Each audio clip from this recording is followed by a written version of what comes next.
Cher jury, chers contradicteurs, cher public, ce soir, je commencerai par un acte de désobéissance, qui n'est en aucun point civil. Ce soir, je commencerai par parler de la nuance.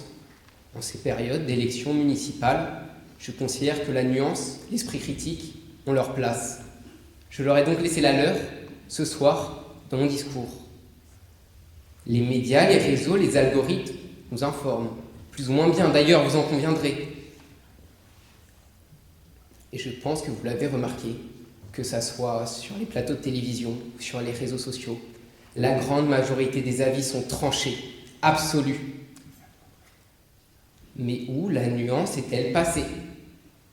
Où est passée la maïeutique de Socrate qui nuançait et faisait accoucher les idées par la réflexion? Comment est-on passé de cet art si noble à des choix binaires? C'est 0 ou 1, c'est pour ou contre, c'est LFI ou RN. Aujourd'hui, on ne peut plus mettre de la nuance nulle part. C'est oui ou non. Eh bien moi, je réponds peut-être. Et si l'on me demande noir ou blanc, je répondrai sûrement gris. Après tout, choisir, c'est renoncer. Et c'est exactement ce que je ne souhaite pas faire ce soir. Ce soir, j'étais librement contraint de devoir vous convaincre que oui, la désobéissance est civile. Mais j'aime le danger, j'aime la subtilité et j'aime encore plus la nuance. Et puis, comme le disait Bertrand Russell, tout le problème de ce monde, c'est que les idiots et les fanatiques sont 6 sur 2, tandis que les sages, eux, sont pleins de doutes. Je veux croire en ma sagesse. Au moins ce soir, accordez-le-moi. Alors, si la certitude n'appartient qu'aux idiots, je préfère me ranger de l'autre côté. Ainsi, la désobéissance peut être civile. Et là, la nuance prend tout son sens. Je vais commencer par vous poser une question simple, une question importante. Qui n'a jamais refusé de payer ses impôts? J'avoue que même moi, qui n'en a jamais payé, l'idée m'a déjà traversé l'esprit. Un homme a audacieusement fait cette expérience. Juillet 1846, Henri David Thoreau refuse de payer 6 ans d'impôts, car il estime qu'il est injuste de payer des taxes à un État qui tolère l'esclavage et qui fait la guerre au Mexique. Suite à ce refus, et après un léger détour par la case prison, Thoreau n'a plus jamais été dérangé par les impôts. À tous ceux que je vois réfléchir à leur prochaine non-déclaration d'impôts, je vous arrête de suite. Le fisc gagne toujours. Mais au-delà de l'anecdote, je ne cite pas cet homme par hasard.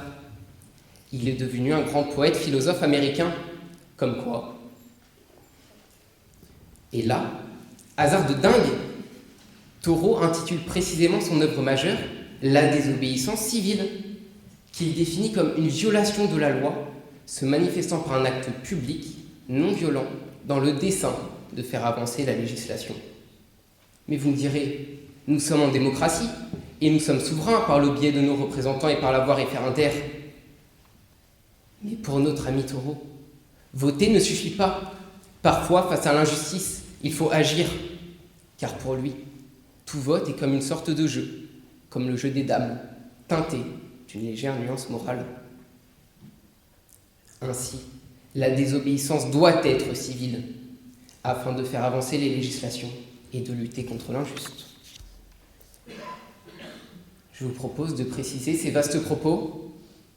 Une désobéissance n'est civile qu'à une condition, être non violente.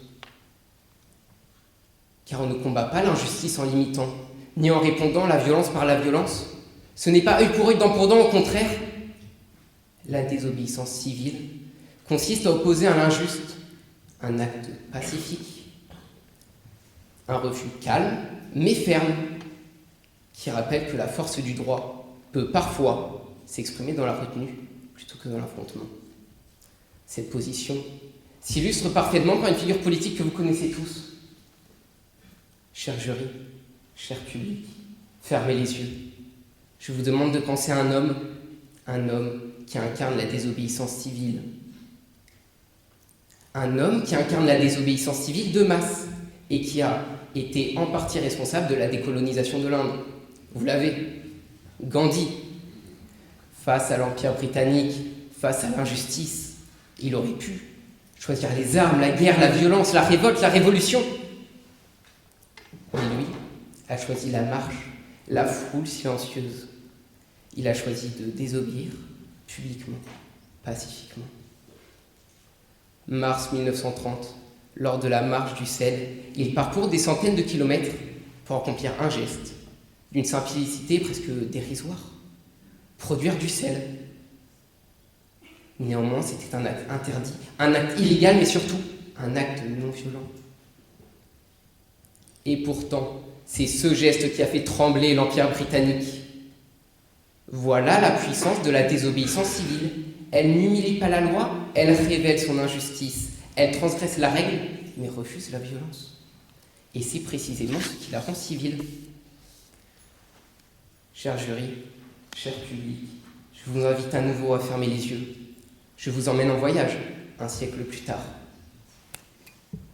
Et voilà, nous sommes le 8 mars 2026, journée internationale des droits des femmes. Les femmes, tant parmi elles se sont battues pour ces droits si essentiels, si précieux, mais si fragiles encore. Olympe de Gouges, Simone de Beauvoir, Gisèle Halimi, Simone Veil ou encore Hubertine Auclair. Et devinez quoi ? Cette dernière aussi refuse de payer l'impôt. Finalement, je vais peut-être devoir vous conseiller